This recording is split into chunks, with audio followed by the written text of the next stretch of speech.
balanced view on politics in today's world. Based on facts, born of rationality, common sense, and logic. Providing context on today's events, this is American Perspective with Rick Thomas. Hello, everyone, and welcome to American Perspective with Rick Thomas. You know, for 3 years, I did the Whiskey Musings intro, and I kind of was thinking about it tonight, and I thought, you know, I could probably do that for here. You know, the number one liquid-fueled, liquid lubricated show on the interwebs. This is American Perspective with Rick Thomas. I don't... Sometimes I crack myself up. All right. Holy smokes. Everything for me, the videos, obviously I have, you know, what's going on live, me right now, live. Then we have Facebook, which seems to be just a few seconds behind. And then for me, Rumble is even worse. I don't even honestly, I don't even look at YouTube. Because, I mean, let's face it, there isn't anybody over on YouTube typically who interacts with me. Most of you are over on Rumble anyway, so there we go. That's what we got going on here.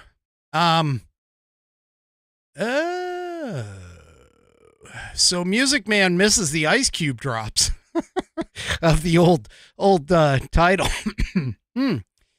Well, I wonder, maybe I'll figure out a way to put that in, somehow. I don't know. Anyway, we'll figure it all out. All right. So tonight, to start us off, I don't have a Pledge of Allegiance. I actually have a rendition of the Star Spangled Banner. Now, just so you understand what's going on here, as you all know, the Delaware Valley Water Moccasins are the unofficial mascot team, swim team of the former Whiskey Musings broadcast, now turned into the American Perspective with Rick Thomas. And so, the girls' team submitted a version of the Star Spangled Banner that they did in front of one of their swim meets. So we're going to go ahead and go with that, but please, if you have a mind to, please stand and remove your hats, of course, put them over your hearts for the rendition of the Star Spangled Banner as soon as I can get over there. So please join with me and let's take a listen to this. Say, can you see by the dawn's early light what so proudly we hailed at the twilight?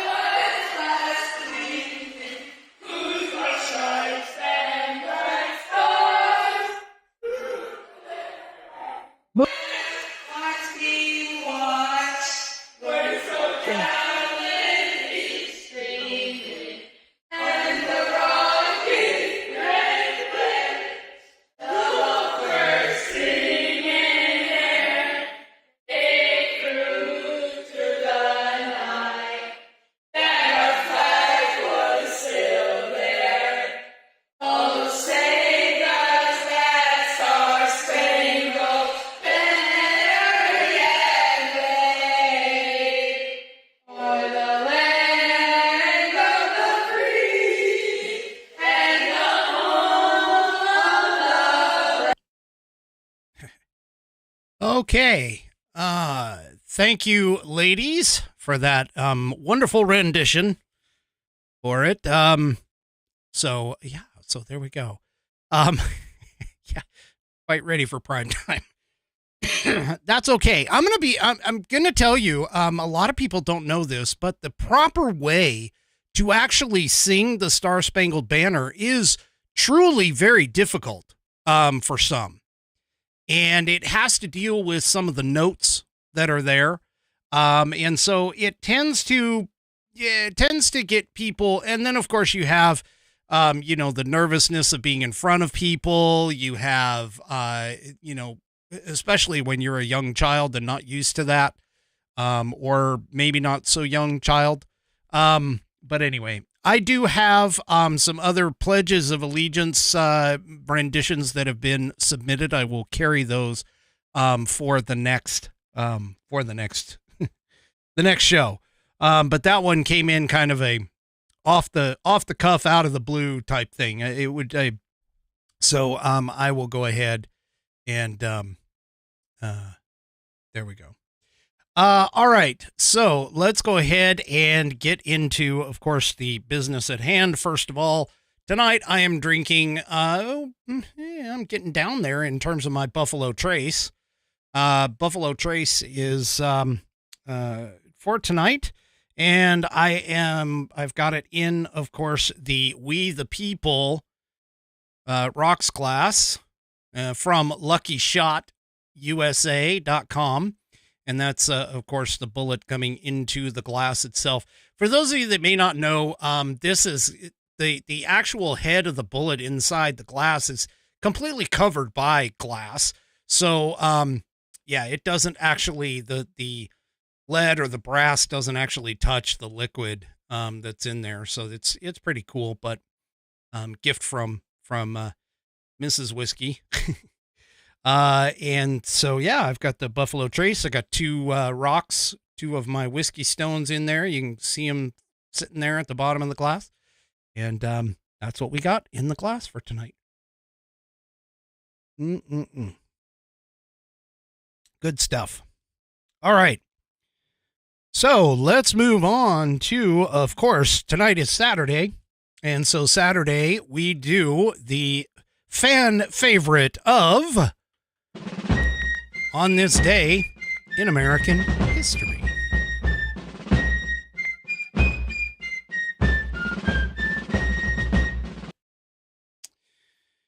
And, of course, for On This Day in American History, we read from the American Patriots Almanac, written by William J. Bennett and John T.E. Cribb.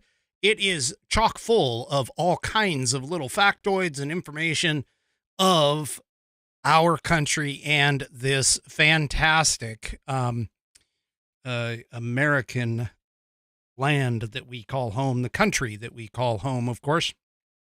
Ooh, my mic's a little high. And tonight being March 23rd, I got to verify the date there for a second, is a fantastic quote, honestly. Give me liberty, give me death. On March 23rd, 1775, when hostilities between Americans and British troops began breaking out in New England, Patrick Henry stood in a packed St. John's Church in Richmond, Virginia, and made a fiery argument to the Second Virginia Convention that the time had come for the colonies to gather their strength and commit themselves to action. His ringing words still remind us that freedom must be defended. Shall we gather strength by irresolution and inaction? Shall we acquire the means of effectual resistance by lying supinely on our backs and hugging the delusive phantom of hope until our enemies shall have us bound hand and foot? The battle, sir, is not to the strong alone. It is to the vigilant, the active, the brave. Besides, sir, we have no election. If we were base enough to desire it, it is now too late to retire from the contest. There is no retreat but in submission and slavery. Our chains are forged. Their clanking may be heard on the plains of Boston. War is inevitable, and let it come. I repeat it, sir. Let it come. It is in vain, sir, to extenuate the matter. Gentlemen may cry, peace, peace, but there is no peace. The war is actually begun. The next gale that sweeps from the north will bring to our ears the clash of resounding arms. Our brethren are already in the field.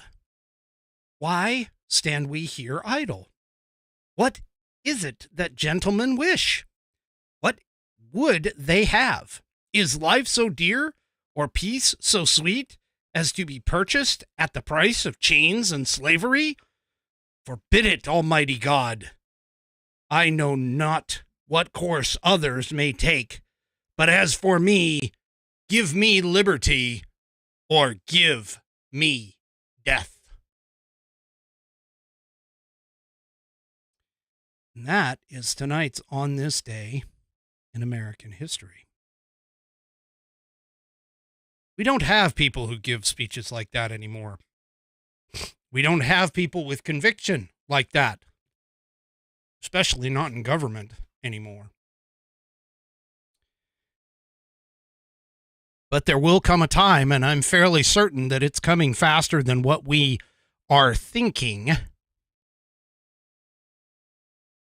But it's coming soon. Our day is coming, folks. It's sad to think about, to even remotely believe that we have an opportunity like this in front of us after 250 plus years of peaceful Americanism for the most part. Yeah, it's coming. I'm telling you, it's coming. It's showing up in so many different ways, people. I got a few articles tonight that indicate that things are not right within the world. All right. Speaking of which, let me talk to you about tonight's sponsor, which of course is the Institute on the Constitution, which was established in 2004 as a 501c3 nonprofit with one singular mission, and that is to restore the constitutional republic through grassroots education. All courses and materials are developed using primary source documents and taught from the American view of law and government as defined in the Declaration of Independence in the following 3 key points. 1, there is a God.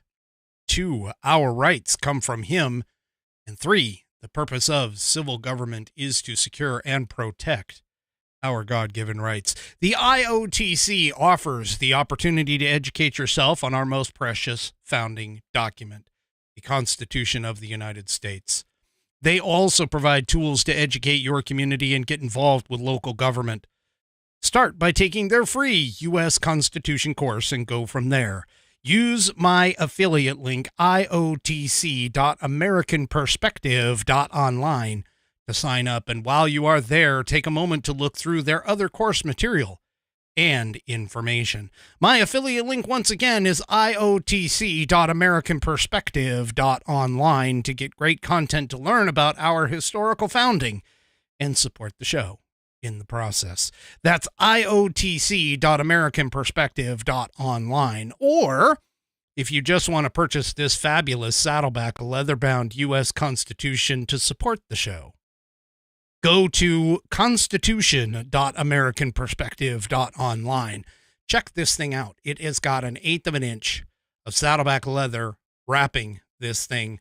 It has internal pages that are tear-resistant and water-resistant, as well as a stitched binding. This isn't just plain glue, folks. This is stitched all the way through. And you can see it goes all the way through the leather. Has great rounded corners so you can fit it in your pocket. It has all of the existing amendments in numerical order. And it carries a 100-year warranty against materials issues and workmanship issues, where you can send it back to the manufacturer if this thing falls apart, and you can they will either fix it or replace it for free during that 100 years. Great keepsake item. I highly recommend it. I gave it out at Christmas, put it in people's stockings, and it is just a fantastic heirloom to pass down. Go to constitution.americanperspective.online and get yours today and help support the show. That's constitution.americanperspective.online. www.americanperspective.online. And yeah, pick it up. It is fantastic. You can actually even buy not just singles, but you can buy groups of them too, which if you're a teacher or an instructor, that might be the way to go. Gives you a little bit of a discount. But once again, that is constitution.americanperspective.online.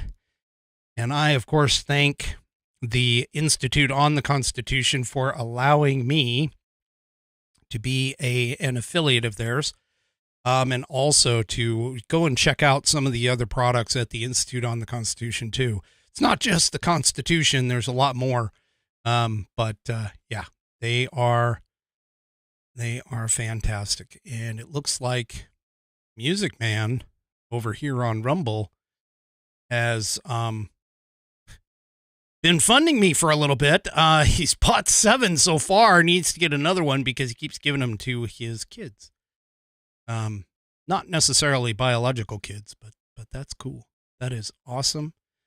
Fantastic, fantastic, wonderful thing that we have. And of course today, because of the lack of education in our schools on things like the Declaration of Independence, Constitution of the United States, and real American history, and how our government is supposed to work, is part of the reason why we have crap that happened, like what happened this weekend, folks.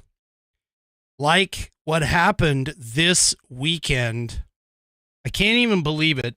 We were up against another shutdown of our government, which honestly, I've always maintained, I know it kind of sucks for the people who are, and believe me, I went through one when I was in the service. We went through a period where the government shut down for a little bit of time. And it does suck that you don't get your paycheck on time. But of course, they always will catch up. It's not like you actually lose your paycheck. You just unfortunately can't make bills on the dates that are available. They eventually will catch up with your back pay and everything else. So it's not like the government shutdown is actually going to do anything for anyone who works for the government. And realistically, it doesn't do anything, honestly, for the money that is being sent out or being utilized and spent in terms of the government. It doesn't stop any of that either. But what happened here was we had what essentially Nancy Pelosi used to call, well, we have to pass the bill in order to find out what's in it situation. I'm really getting tired of this. I really wish that the people had some sort of a way to be able to force the government into a situation where they can only pass single issue bills. It would be much, much better for that. But regardless, the bill was passed. It was passed in the House of Representatives and then quickly shoved through the Senate and then put in front of President Joe Biden literally hours after Congress sent the legislation to his desk, despite them missing a midnight deadline. Now, there's a whole bunch of crap in this bill. See, for whatever reason, the government seems to think, and honestly, I really and truly believe the only way that this is going to get fixed, even for a temporary time frame, is if we could get a president with the balls, and yes, I did say balls, but with the balls enough to essentially know that they don't have hopefully by the time they get elected, that they won't have a veto-proof Congress, and would essentially go and say, look, you guys send me a bill that has a bunch of pork and a bunch of bullshit in it that doesn't have anything to do with what the bill is supposed to have on it. And I'm not going to sign it. I mean, just to me, that right now, that is the most expedient way, is to have the president of the United States in, and again, keep in mind, this is what must be done during times where Congress does not have a veto-proof majority, and just basically states clearly to everybody and their brother in a speech or whatever, and just basically says, guess what, folks? I am not signing a bill. I don't care if you guys pass it. If there is any additional pork, if there is any additional earmarks, if there's any additional items that are inside that bill, where I first of all, if I can't read the freaking thing within 15 minutes and understand what it is that the bill is supposed to cover, I'm done. I'm not going to sign it. If I sign it, it had damn well better go to one topic and one topic only. And I honestly believe that that's probably the easiest way to move forward with this, although you would probably be shooting yourself politically in the foot somewhat. But, you know, again, we need to get politicians. We need to vote in politicians who have more of Patrick Henry's style of thought processes, where it's like, hey, you know what? Easy road is not the road to take. We need to take the high, or we need to take the rough road, because that's what's being presented to us. And that's essentially what's happening here. So Biden went ahead and signed this idea, or signed this $1.2 trillion bill, and it funds the government for the rest of what is the fiscal year of 2024. Now, for those of you that don't understand fiscal years, the fiscal year will end, I believe, in October. So this only funds for the next 6 months, roughly. That's all it does. It's basically another kick the can down the road kind of situation, but it had a whole bunch of earmarks and bullshit stuff. Yes, I said bullshit stuff on this. And Judge Wild over on Rumble, he has a show also.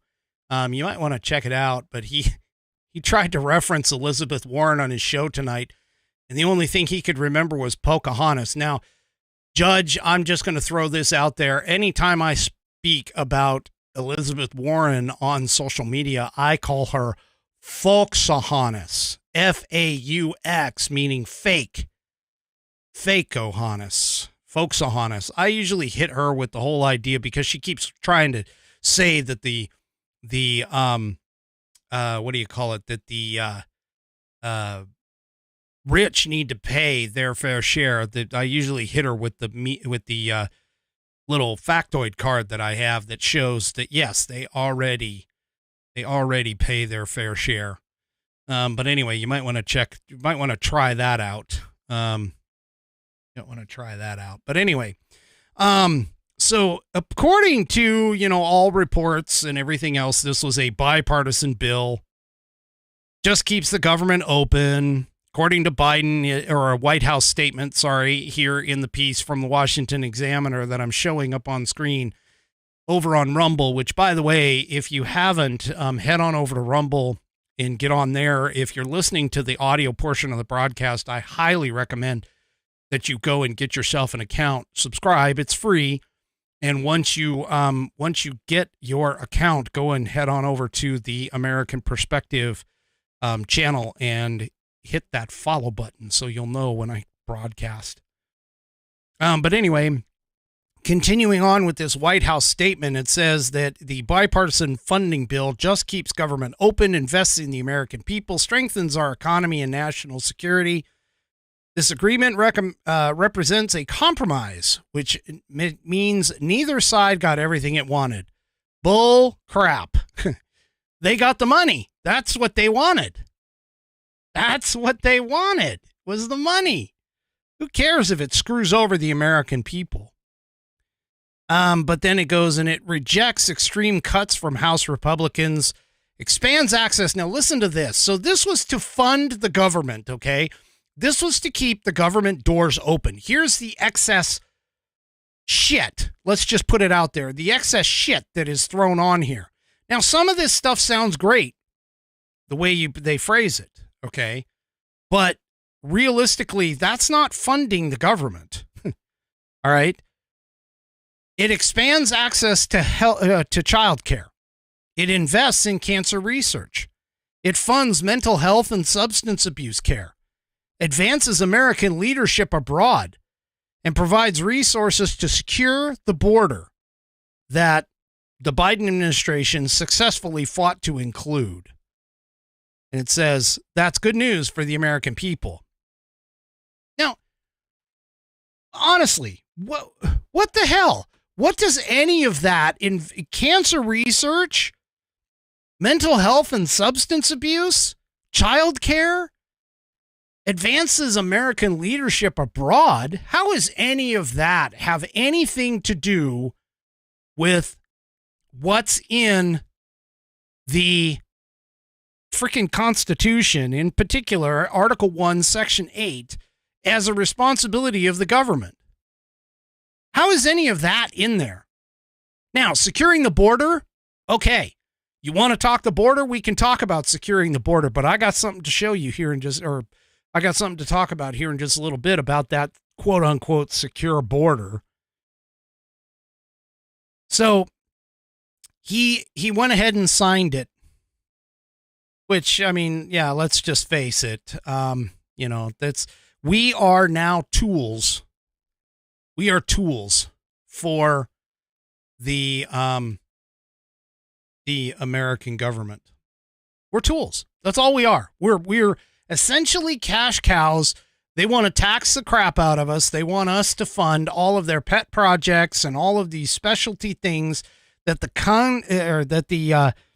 Constitution does not have as a part of government responsibilities. Does. It's just, I get so tired of these people. And of course, as quickly as they shoved it through, all they did realistically was just read, maybe, if they even read any of it. I mean, that's assuming that any of these morons can actually read.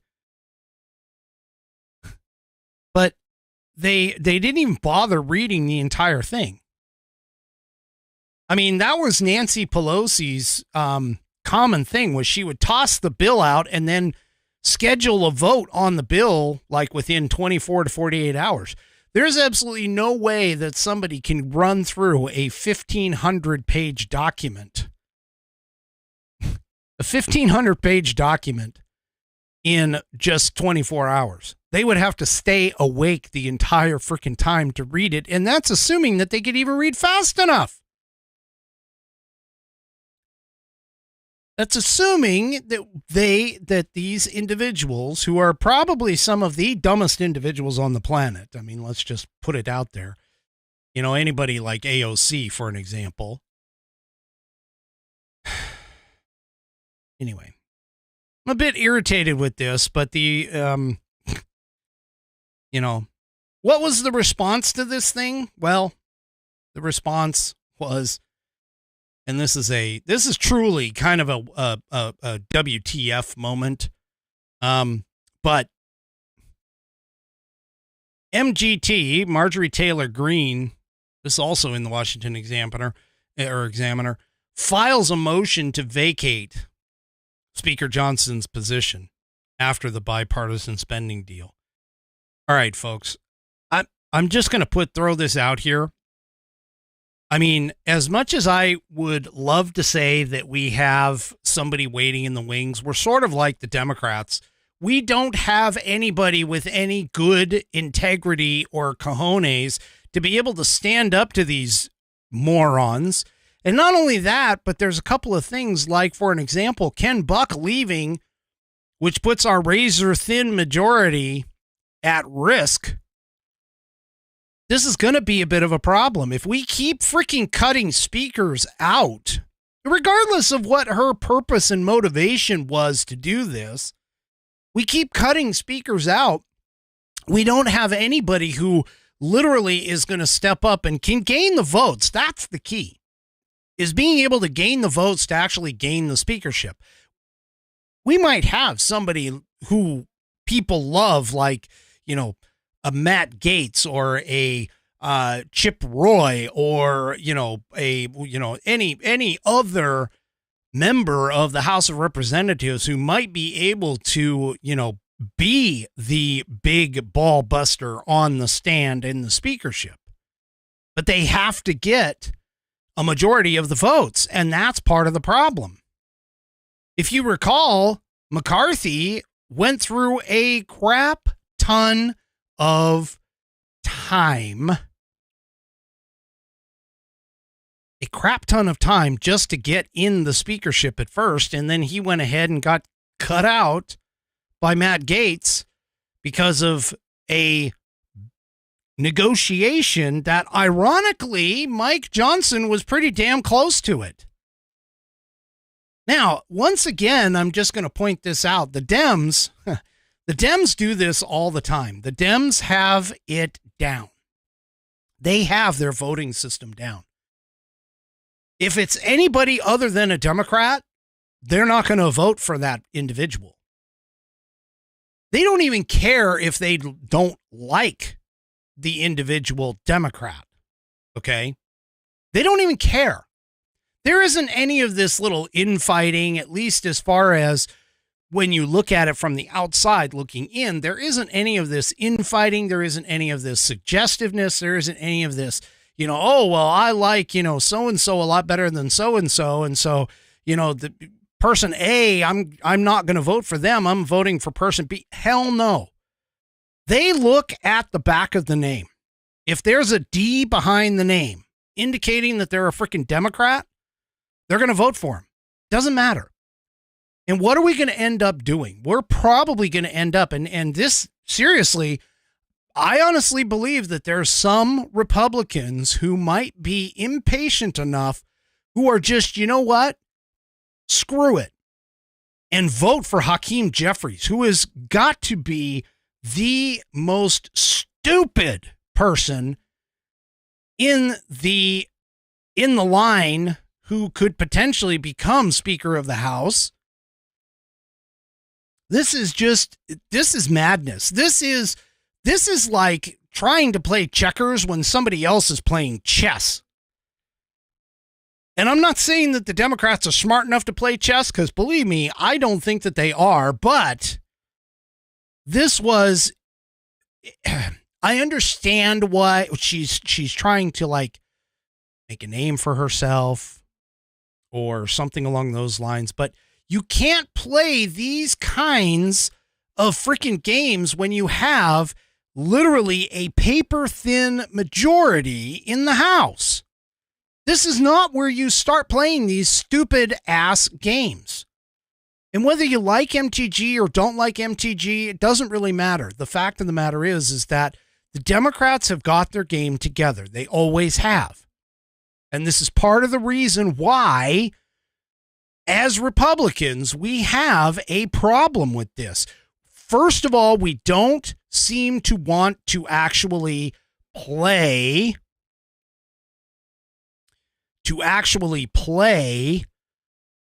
hardball with these folks. We seem to, for whatever reason, conservatives, Republicans seem to believe that, hey, if we give them an inch, they'll just go away.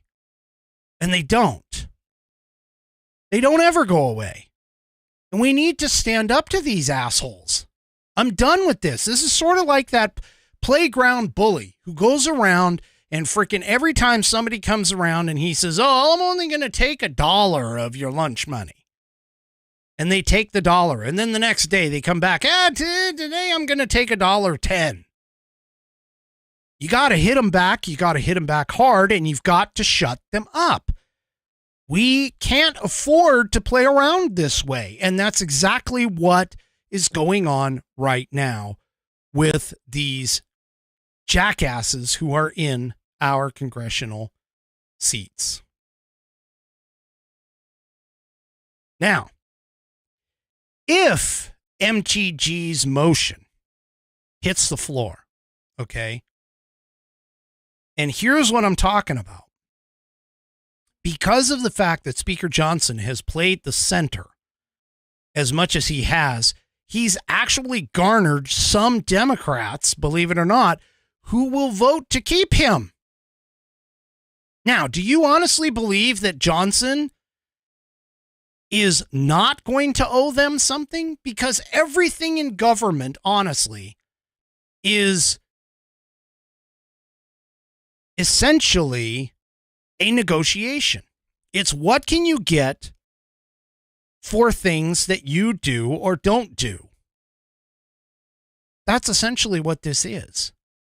So here in the Epic Times, some Democrats are saying that they will save Speaker Johnson from ouster. Several Democrats, after Marjorie Taylor Greene filed a motion yesterday to vacate the speaker chair. Now, keep in mind, remember, when McCarthy got put in the first time, they went ahead and had this rule where it only takes one person to file a motion to vacate. They didn't have that until recently, until this and last congressional session, which is part of the reason why this is such a freaking cluster of a mess. But apparently some Democrats are now saying that they will keep him.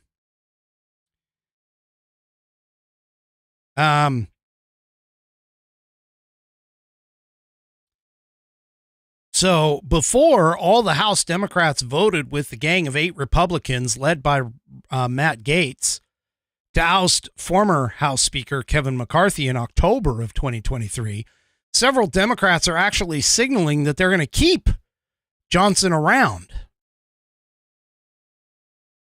Representative Tom Suozzi, Suozzi, he's a Democrat from New York, told CNN yesterday, it's absurd he's being kicked out for doing the right thing, keeping the government open. It has 2/3 support of the Congress, and the idea that he would be kicked out by these jokers is absurd. Now, normally, you know, I can understand doing certain moves and things like that, but the reality of it is this. We have to get out of this mentality that it's an all-for-one battle every time we go up against the Democrats. We need to focus on it's more like a football game. It's yardage. What moves do we have to make in order to advance the ball down the field?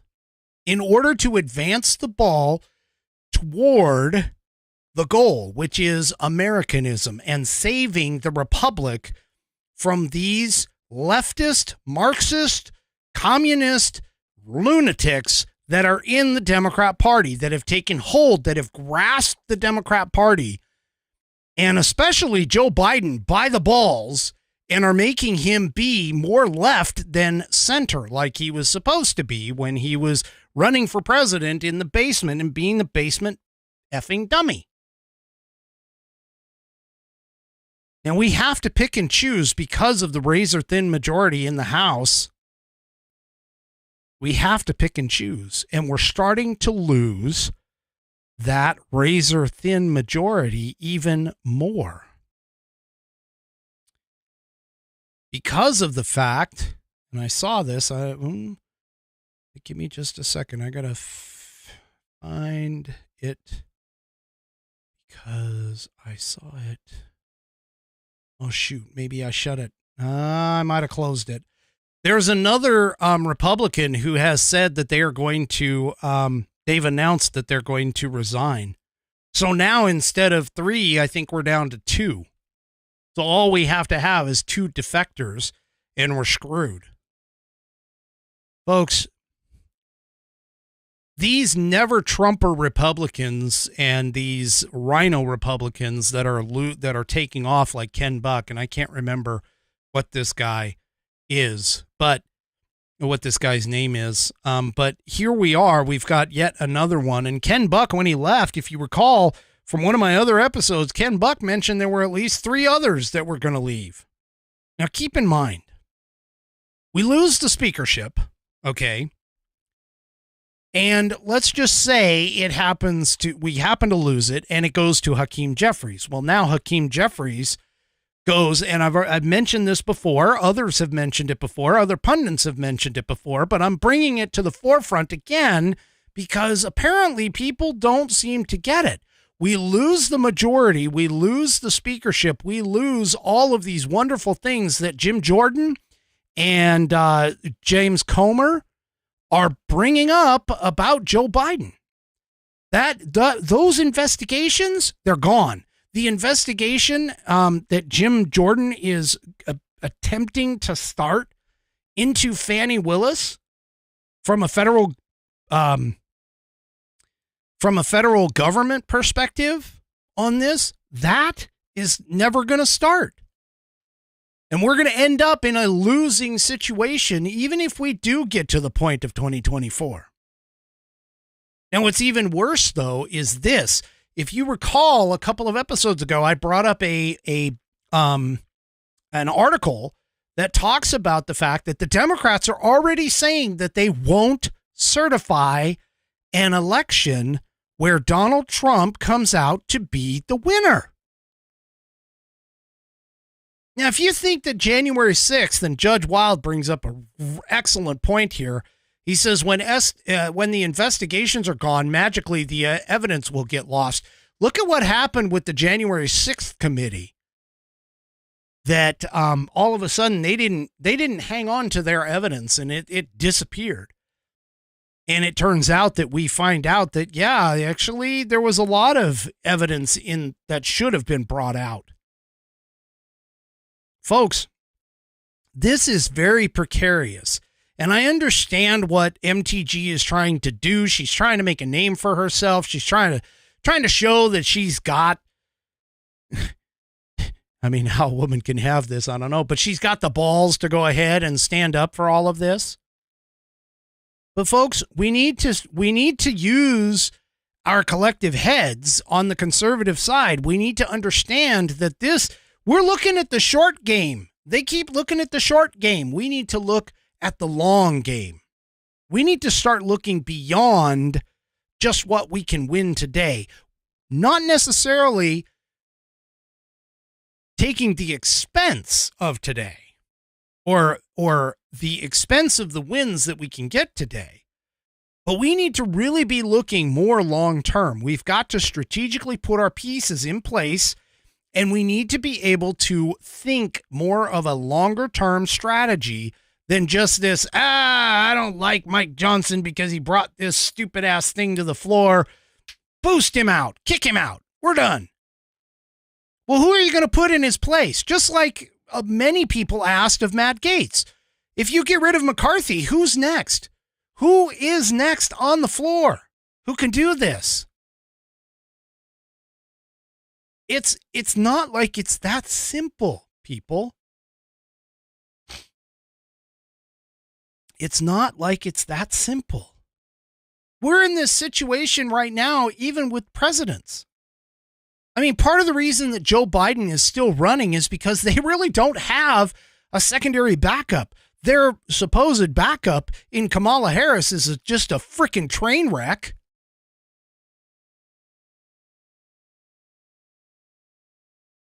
And when you look at people like Hair Gel out in California to take her place, believe me, it's not that much of a palatable option for any of that. We're in the same situation, believe it or not, with Trump because of the fact that we had a couple people that could have potentially done something had they stayed out of it, but they went ahead and jumped in the race anyway. And yes, I'm talking about Ron DeSantis. In fact, I saw an article in this doesn't show up in the show notes or anything, but I saw an article where DeSantis has actually got over 50% of the polls. Over 50% of the people polled are looking at DeSantis as a viable candidate for VP.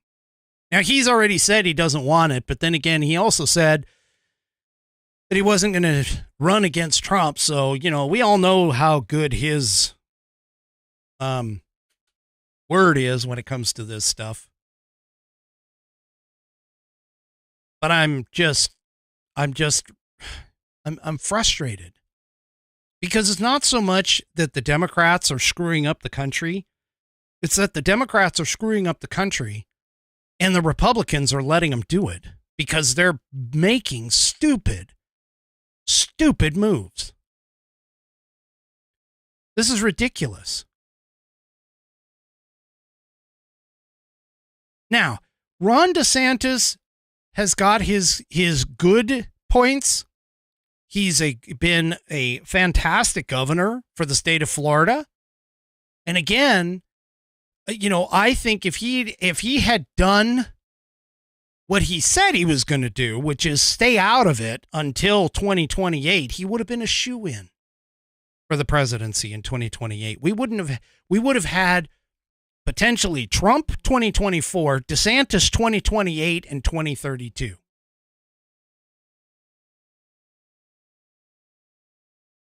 We could have had it. We could have had 12 long years of control in the White House. And if you had somebody in the White House who did exactly what I said in the beginning and basically said, look, you either send me single issue bills that I can sign off or I veto them.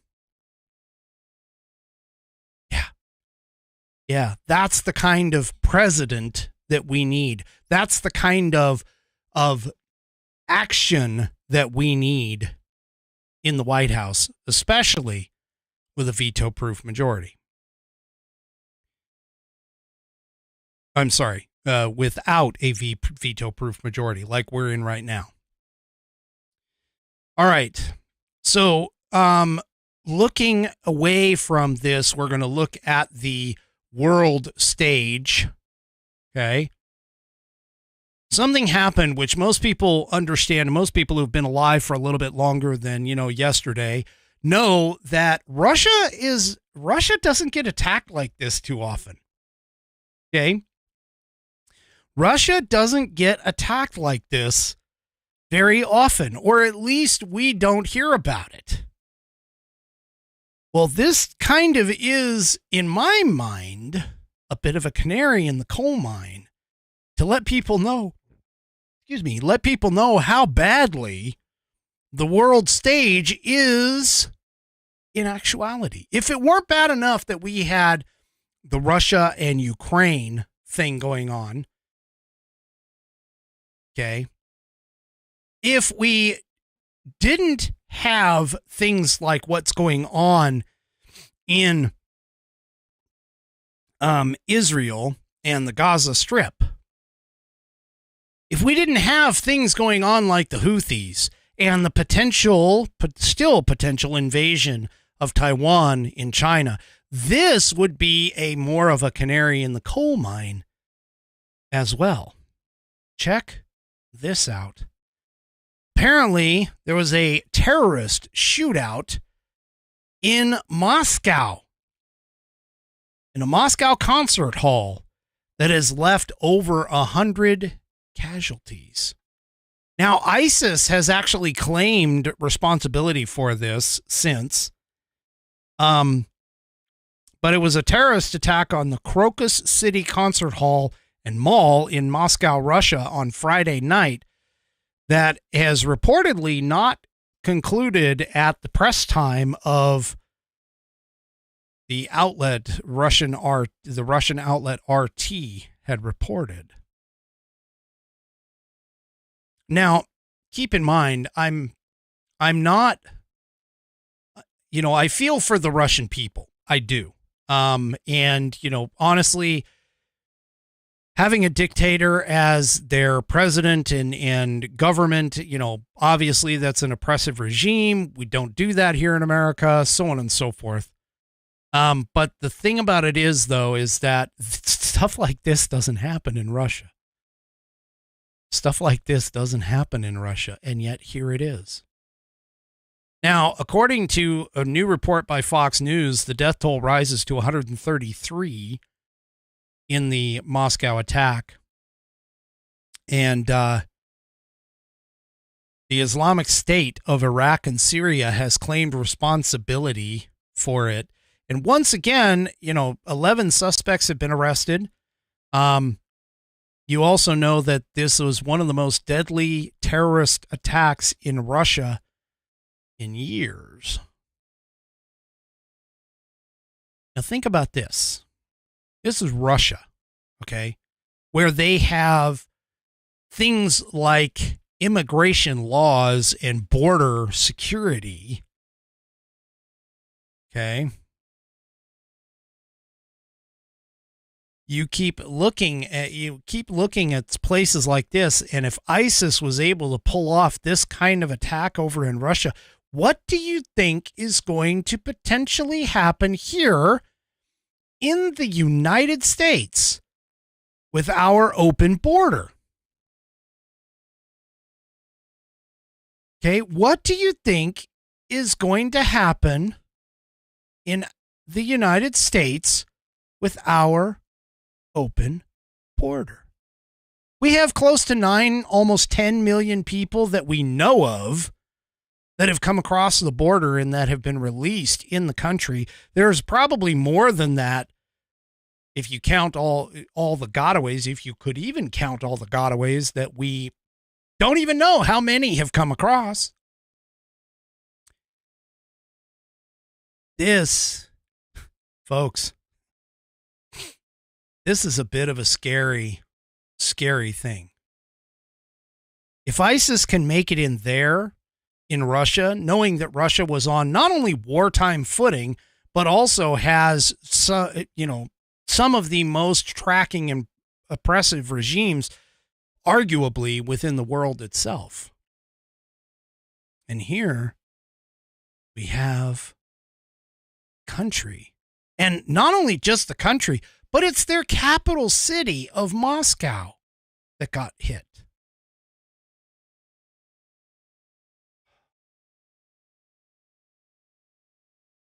If this isn't a canary in the coal mine, I don't even know, honestly, what is. Now, thinking about that, okay, we had this incident that happened down on the immigration border. Now, this was down in Texas, okay? Apparently, apparently there was a large group of illegal immigrants that ripped down the Constantina wire and charged Texas National Guard troops at the U.S. southern border on Thursday. And Biden, of course, is trying to blame it on, surprise, surprise, on Trump. He's to blame for the chaos.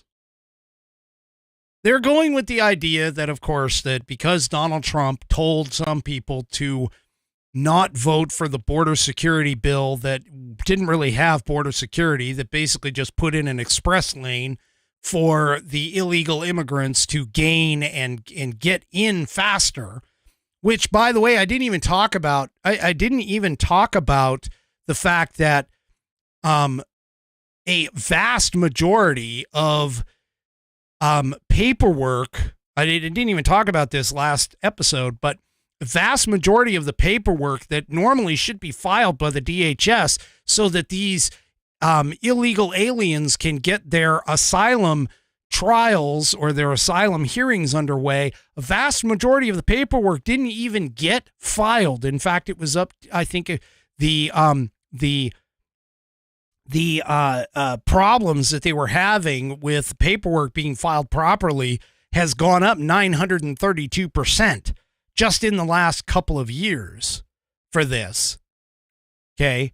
But here's the thing is that we now have, and this is going to sound really, really bad, but in my particular opinion, I'm trying to figure out why, if they had arms at the border, why there's even living illegals out of this incident.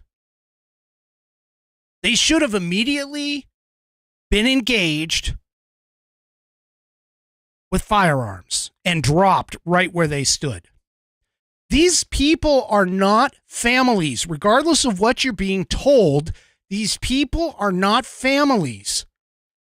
They are literally fighting-aged men coming from all sorts of places across the globe trying to get across our border. Now, why the Texas National Guard? Now, okay, they're sitting there and they're tearing down barriers that have been placed specifically for the purpose of keeping them out. They assaulted National Guard troops and Border Patrol agents that were there. If you look at the video of it, and here I can show it to you right now. Here it is on X. Let me go ahead and show what's happening here. This is the video of what was happening. You can see the National Guard troops trying to hang on to the fence, the temporary fence that was put up. They're now standing there looking at these people, and these are not families, folks. These are not families. They push their way through. They knock over some people. They push their way through, and thankfully they come up to the gate of the fence that Donald Trump advocated for and built. What are these people doing? What is the National Guard there for? I freaking, whenever I went out on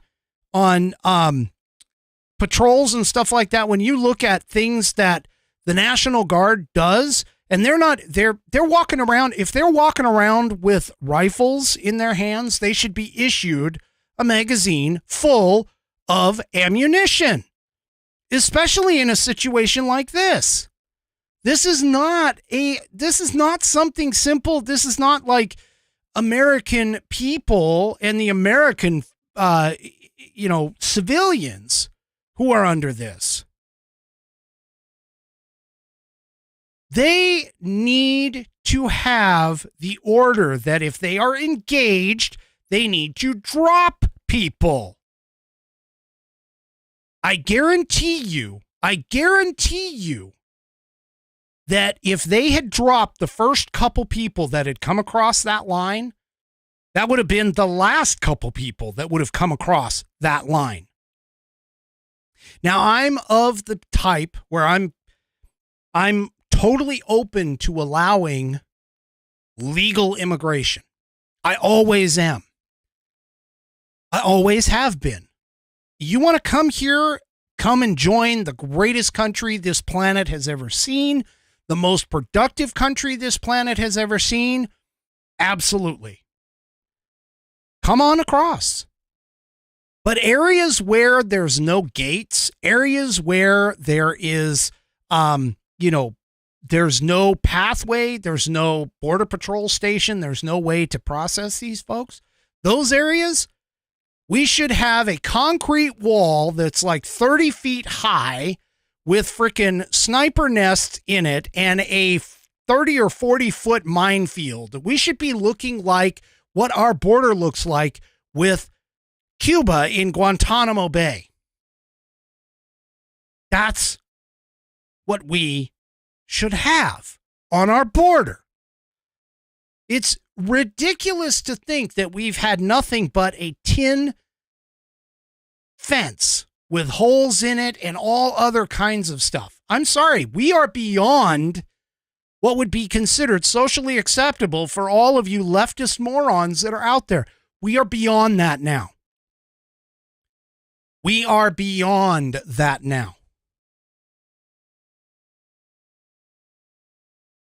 We need to get active and get right. And you know what? I'll even say it. Let's do it on the northern border too. Even though Canada has some of the more restrictive immigration laws, some of the most restrictive immigration laws in the Northern Hemisphere, I still don't trust them. I don't trust that they're not going to allow, especially today under Trudeau.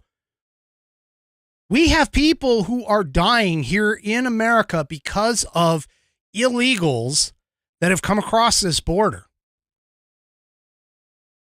This is, Lake and Riley, perfect example. And I know that that's just one in a number. There's been rapes, there have been murders, there have been all kinds of criminality and criminal behavior out of these people. We're done. It's over with. We need to make sure that our border is completely secure. That actually is in the Constitution as a responsibility of not only Congress, but also of the presidency. And Joe Biden is not enforcing it. He is derelict in his duty in doing so. This is going to get even worse. Okay. And until somebody stands up and does what I and my buddy, we always talk about this, it's called the power of deterrence. You make it so that the result of someone's action is worse than what they think is going to happen. And right now we're playing soft on all of this stuff.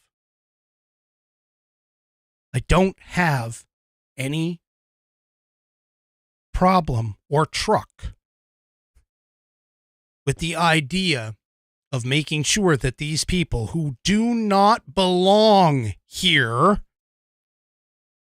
90% of them are going to lose their asylum anyway. 90%.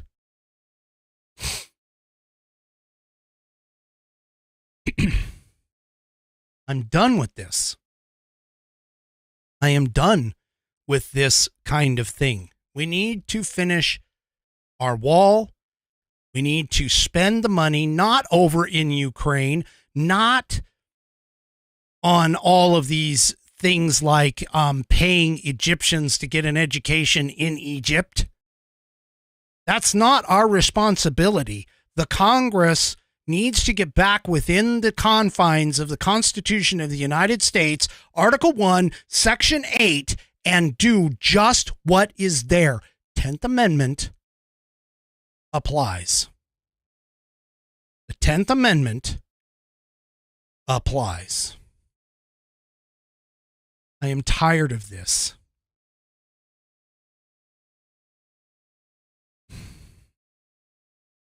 Apparently, the Border Patrol was able to get the situation under control and apprehend those migrants, according to a White House spokesperson,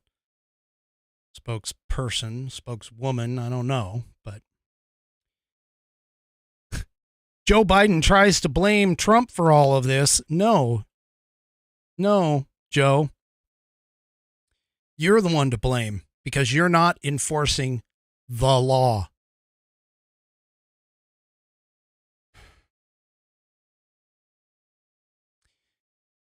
Speaking of another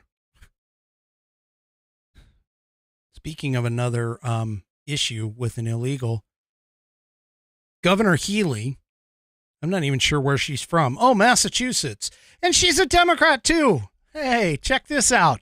So here in the Federalist, Massachusetts Democrat Governor Maura Healey pretends to care about how the invasion at the southern border is affecting states like hers, but shrugs off questions about how to prevent illegal border crossers from raping, brutalizing, and killing Americans. Corey Alvarez, according to the piece, a 26-year-old Haitian national. Oh, yeah, speaking of that, don't forget, Haiti is almost going to fall to the gangs here pretty soon. That was a report that I saw by some American missionaries that are down there. But a 26-year-old Haitian national who entered the U.S. illegally was arrested this month after it was alleged he assaulted and raped a disabled teen at Rockland, Massachusetts, a migrant shelter there.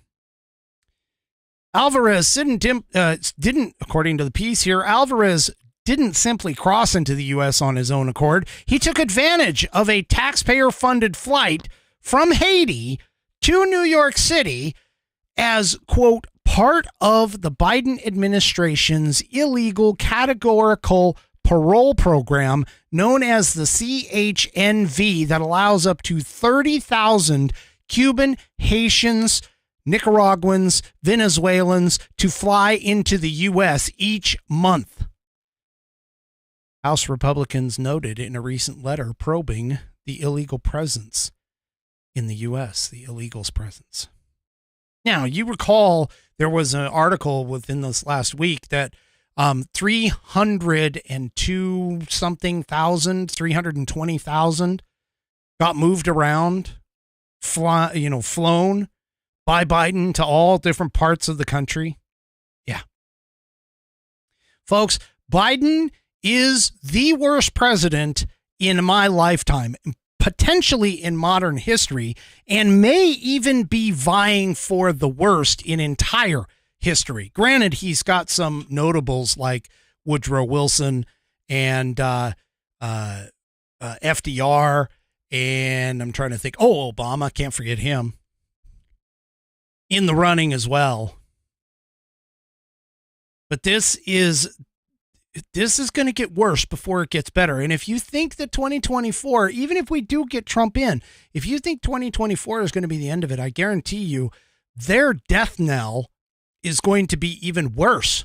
Oh, I can't forget Carter too. Thanks, 3 Chevy, for throwing that out there. I can't forget Carter. Great. I mean, nice guy, but horrible president.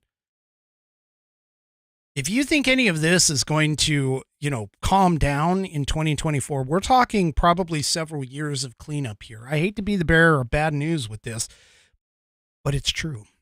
We're probably looking at several years of cleanup in order to get America back on the right path once again. Now, this whole idea of replacing and replacements. Oh, we can replace them. We can replace them. That was an article with regards to Alabama, I believe, or Georgia voters when Stacey Abrams lost. Oh, we can replace them. It was in the New York Times. Dan Bongino quotes from it all the time.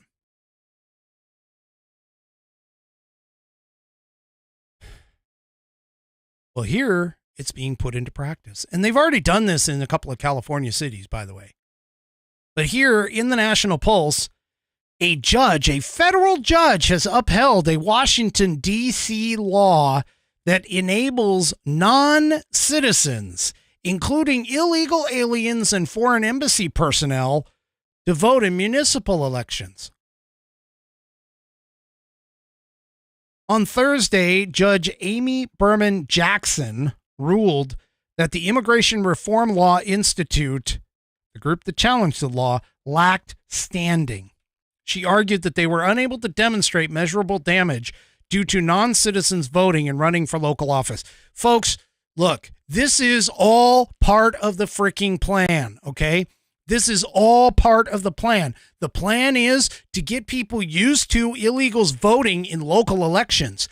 And all of a sudden, now, if they just happen to fill out a federal one, well, and it gets slipped in, well, I mean, if you look at even just in our past, even if you want to go back to 2016 and say 2016 was not secure, 2020 was definitely not secure in terms of a federal election. These guys telling you this is all part of the grand plan to globalize everything and to take down America. We cannot, on any respect, be satisfied over the idea of illegals voting in what would be considered municipal elections, because of the fact that our elections system is completely flawed. There are several states that do not use ID in federal voting. Washington happens to be one of them. We vote by mail. We've been voting by mail for years. This is just another step along the ladder to get rid of voting integrity and voter verification laws. This is just another step. And all it takes is for places like DC and California and New York and freaking Chicago to start allowing this stuff. And next thing you know, we have all kinds of voter fraud occurring in our federal elections, and we won't be able to A, detect it, and B, stop it. This is ridiculous. Now, just like a whole bunch of those cases that were brought by the outgoing Trump administration in 2020, this particular case apparently lacked standing.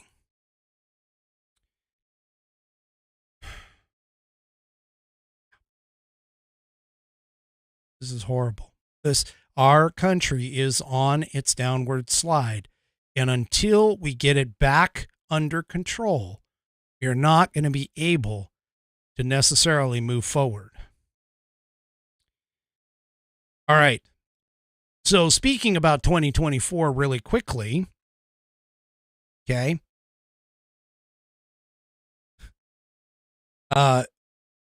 Really quickly, Joe Biden's average approval rating is well below historic re-election thresholds. I'm going to be honest with you.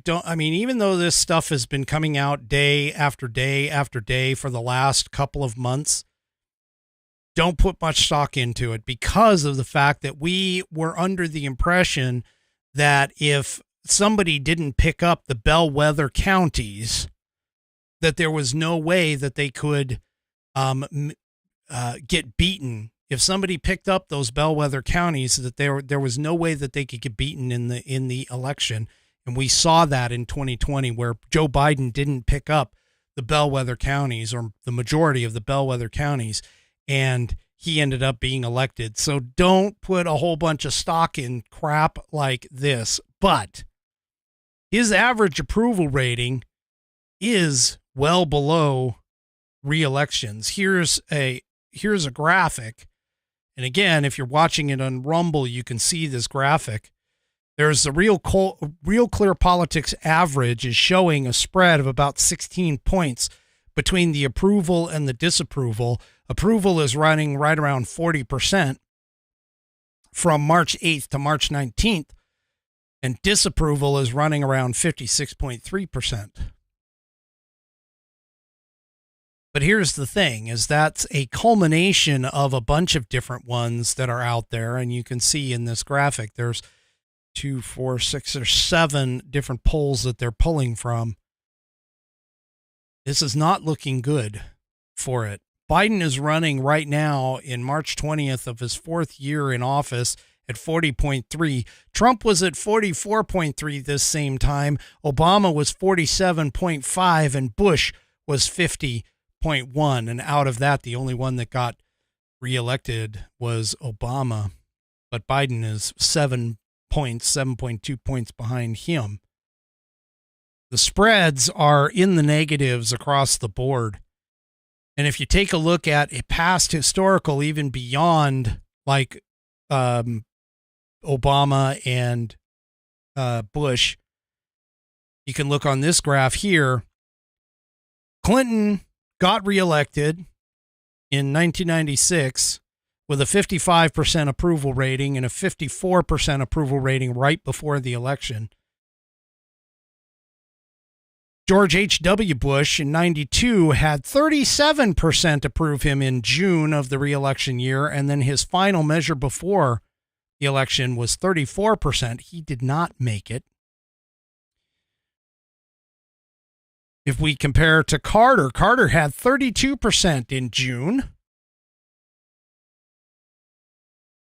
of the re-election year, and then the final measure before the election was 37%, so he actually gained 5 points and he didn't make it. Ford, of course, didn't make it. Can't really count him. Johnson, Nixon, Eisenhower, all of them had over 50% approval ratings. And they made it in. And even Harry Truman back in 1948, he had an approval of 40% in his reelection year and was able to get reelected. Obama got reelected at having 46% in his reelection year, but his final measure before the election was 52%. He made it. George W. Bush in 2004 made his reelection happen at 49% in June and then 48% right before the election. So he was below 50%, but he still made it. It's still looking like Joe Biden is probably not going to make it this year, but let's not count our chickens before they are hatched, folks. We need to make absolutely certain that we got to get out. We got to vote. Got to make absolutely certain that this man does not make it back into the office. If he does, you will see the further continuance of the destruction of the United States. Now, one area of concern for Joe Biden, and this is part of the reason why he is playing into the hands of the Dearborn, Michigan folks and trying to get Benjamin Netanyahu to like calm down in the Gaza Strip. Now, let's be clear. I don't necessarily advocate violence, but they had violence brought upon them. And so retaliation and the complete destruction of what is essentially an organization that calls for the complete and utter destruction of the Israelis themselves needs to be dealt with in the same manner that those people who tried to cross our frickin' border in the southern border should have been dealt with. You drop them as quickly as possible. But that being said, CNN poll. This is in the Washington Free Beacon. The CNN poll shows Trump with an 8-point lead over Biden in Michigan. Now, Biden seems to have this belief that the reason why he is losing in Michigan has to deal with the people in Dearborn, Michigan, the ones who are calling out his approach to the whole Gaza Strip, Hamas, and so on and so forth. What he doesn't seem to understand is while the union leadership follows him, it's the blue-collar worker who is currently being hurt under Bidenomics and under the current situation that is really causing him the pain. See, Bidenomics and the whole economy is the worst, or the number one at this point, kitchen table issue, if I can steal that phrase, the kitchen table issue that is in front of everybody nowadays. And believe me, it's going to get worse before it gets better. We still have inflation. It's slowly creeping up again, folks. Even Janet Yellen, who said that it was going to be transitory, said, well, you know what? I was wrong. It's no longer transitory. It's still here. And it's here to stay. We're looking at having higher inflation and higher inflation and higher I missed it. It's higher interest rates and higher inflation for a bit of a time, folks. And that's what's happening. But we can't rest on our laurels with this. The poll shows 50% of likely Michigan voters are supporting Trump, with only 42% holding for Biden or supporting for Biden. Biden holds a 35% approval rating in the state, while 40% of voters view Trump favorably. Now, let's be honest and let's be clear. As long as Trump can keep his damn mouth shut and not be in the spotlight and make a whole bunch of out of left field conversations and comments and quotes and things like that, if he takes the Joe Biden approach, he will be president in 2024.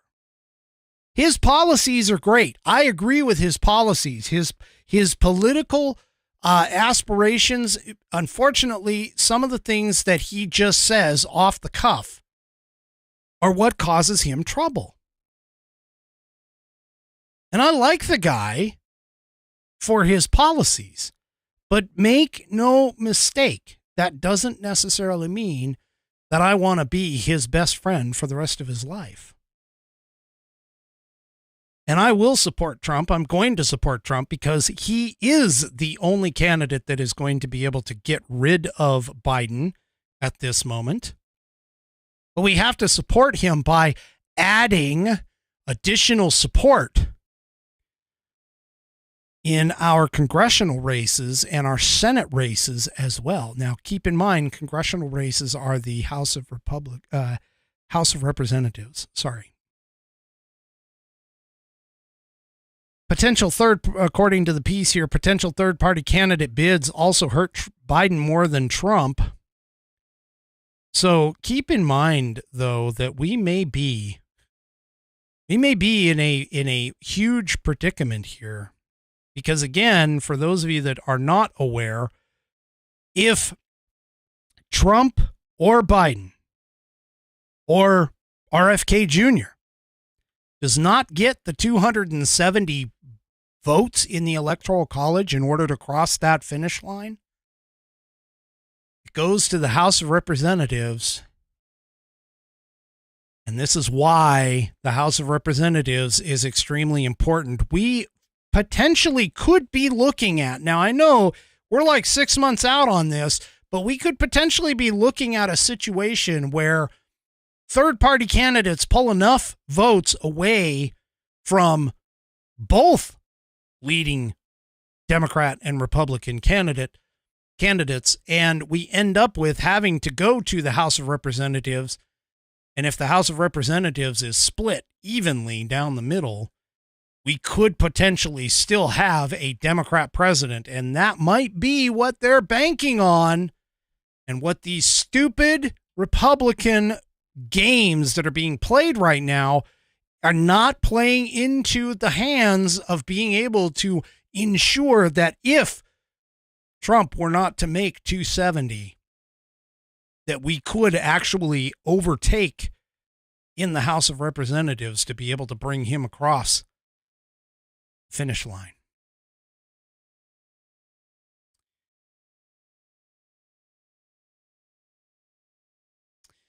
Three Chevy toss out a quick question here. He says, can the third-party candidate give their votes to one party or the other? No, that's not the way it works.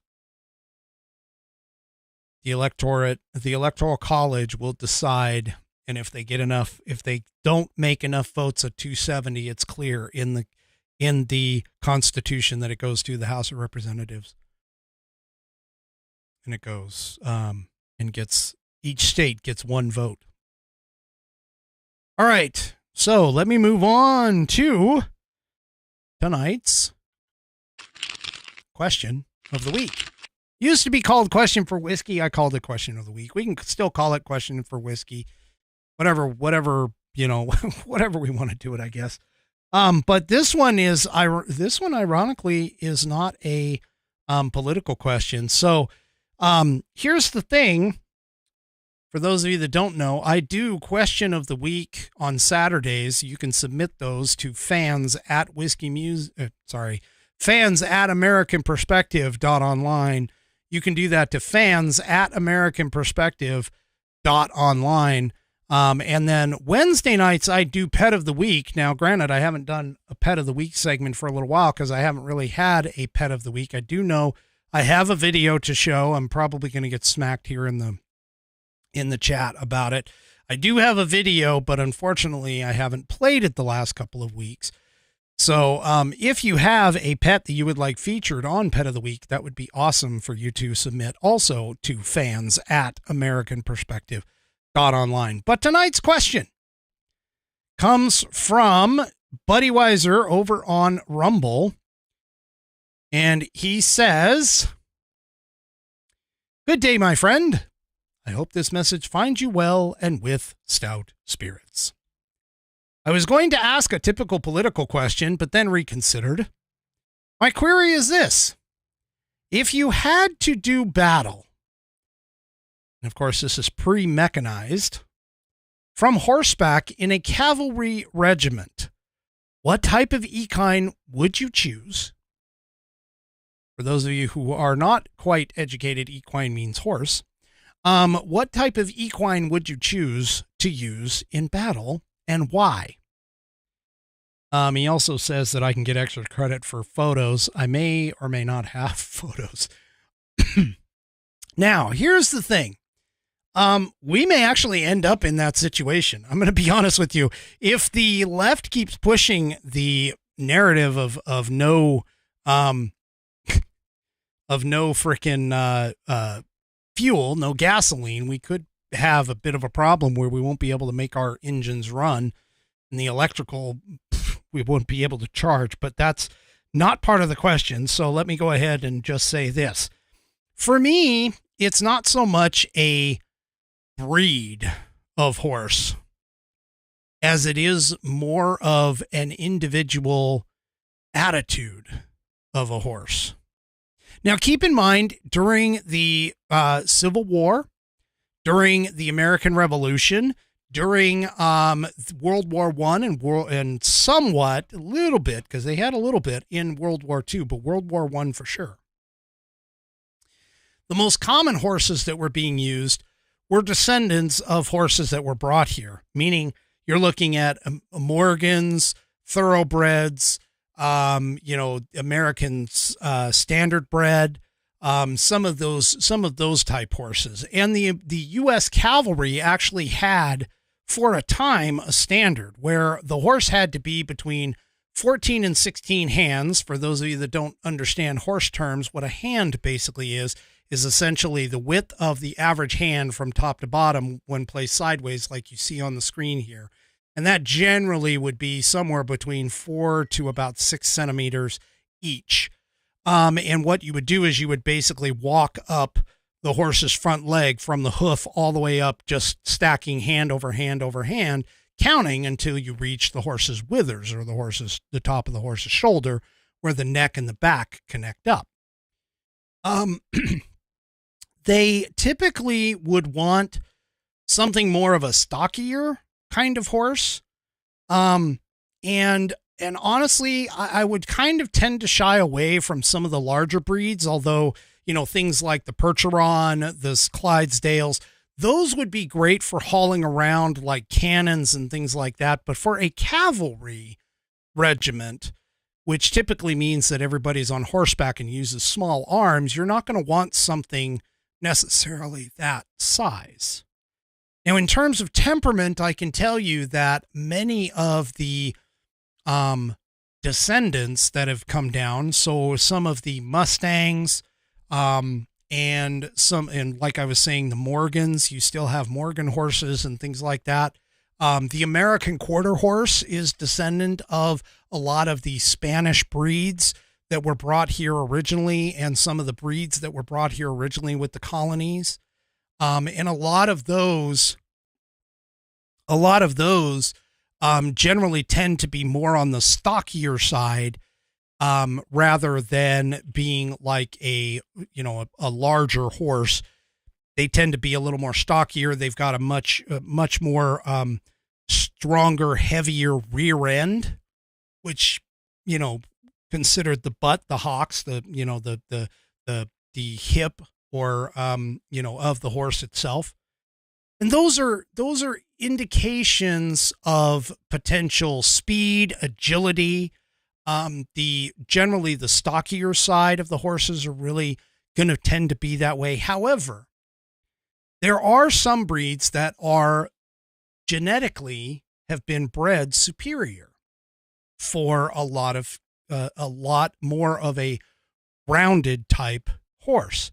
Now, most people, they tend to frown on things like the Arabian, but you need to understand that the Arabian has actually been bred by the Bedouins over thousands of years, and they live in a very hostile environment in terms of the deserts, and they were bred as war horses.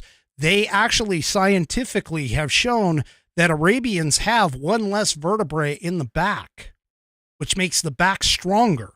So even though the horse itself is smaller, it generally tends to be able to carry pound for pound a little bit more than what your standard horse would. The other thing too is that they've also shown scientifically that the Arabian lungs and heart are actually larger than the normal horses would be of a similar size, and that increases their ability for long distances and stamina overall.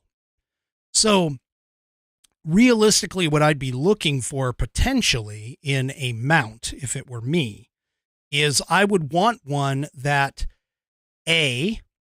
is definitely level-headed. You don't want a horse, and unfortunately the Arabians have had I won't say a history, but a misnomer in terms of them being flighty. Okay.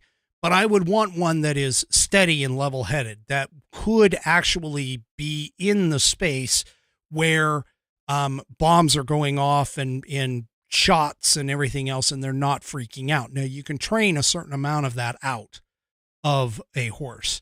In terms of their abilities, I would want them to be able to eat just about anything, because you're never really going to know where you're going to be in battle and how much food is going to be available. So I would want one, regardless of breed, I would want one that would not have the digestive issues like some do. For an example, my horses, many of them, they can't eat like orchard grass, for an example, which is a type of hay, for those of you that don't know.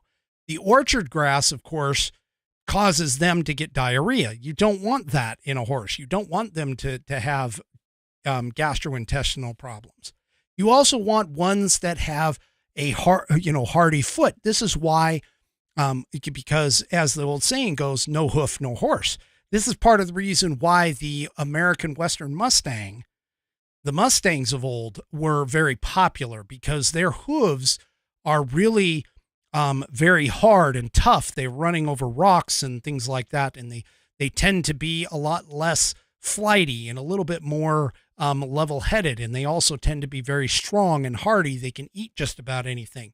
So again, not so much looking in terms of the breed of horse, but more of looking at something that would be more of more setup of characteristics of horses. And we may end up in that kind of place. We may end up being in that kind of place where we might have to do it. And I can guarantee you, out of the 3 that I have, there's only one that I would even consider using in that kind of situation. And even realistically, it would be more of a situation like, yeah, I kind of have no other choice here to use him. But other than that, yeah, like I said, I mean, if you're looking at stuff here in America, you're probably going to be looking at things like the American Quarter Horse, the Morgan, the American Standard Bred Mustangs, which are kind of, they're just, whatever happens to be bred out. Those would be kind of more of the breeds that I would be looking for in particular, that would more than likely have those kinds of characteristics. Maybe even like a Arabian cross Like all 3 of mine are Arabian crosses. So, so yeah, that would kind of be what I'd be looking for in that type of amount. But they definitely are, all horses are flight animals. There is no fight in them. They are flight animals, and they have to be trained in order to be able to get over that whole flight type of thing. Hopefully that answers your question for you. All right. And with that brings this, this evening's episode to a close. Do me a favor. If you like the program, head on over to Rumble and sign up for an account. It's free. And once you do, make sure that you find the American Perspective channel and press that follow button. Also, keep in mind, too, that I live stream Wednesday nights at 5 p.m. Pacific, 8 p.m. Eastern, and Saturdays at 9 p.m. Eastern, 6 p.m. Pacific. I know I kind of threw that backwards. But anyway, have a great rest of your weekend, and we will see you all on Wednesday night. Enjoy the rest of your weekend. Good night, everybody. The previous broadcast was produced and is owned by Active Eye Media LLC. All rights reserved.